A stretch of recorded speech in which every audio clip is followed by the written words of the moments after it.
আমার নিয়োগের পরে আপনারা জিজ্ঞাসা করেছিলেন সুপ্রিম কোর্ট এই অবস্থায় আপনার মতামত কি। আমি দ্ব্যর্থহীনভাবে বলেছিলাম, বাংলাদেশ সুপ্রিম কোর্ট সংবিধানের অভিভাবক, বাংলাদেশ সুপ্রিম কোর্ট এদেশের নাগরিক অধিকার রক্ষার জন্য অতন্দ্র প্রহরীর মতো কাজ করে। সেই সুপ্রিম কোর্ট বন্ধ থাকা উচিত না, বিশেষ করে রিট বেঞ্চ, যেখানে মানুষের মৌলিক অধিকার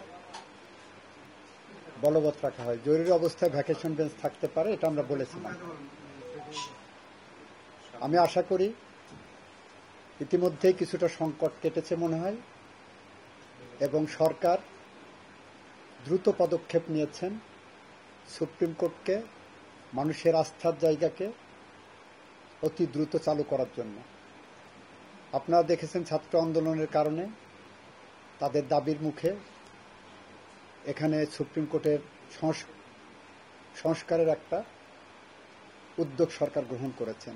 ইতিমধ্যে একজন মাননীয় প্রধান বিচারপতিকে নিয়োগ করেছেন। আশা করি মাননীয় প্রধান বিচারপতি অতি দ্রুত বাংলাদেশের মানুষের অধিকার প্রতিষ্ঠার এই জায়গাটাকে উন্মুক্ত করে দেবেন।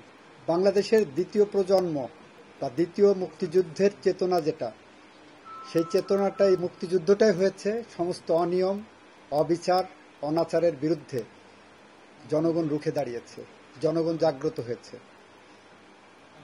আশা করি এই দেশ, এই সরকার, এই বিচার বিভাগ বাংলাদেশের মানুষের সে আশা আলোর দ্বারা প্রভাবিত হয়ে বাংলাদেশে অধিকার প্রতিষ্ঠার জন্য সামনের দিকে এগিয়ে যাবে।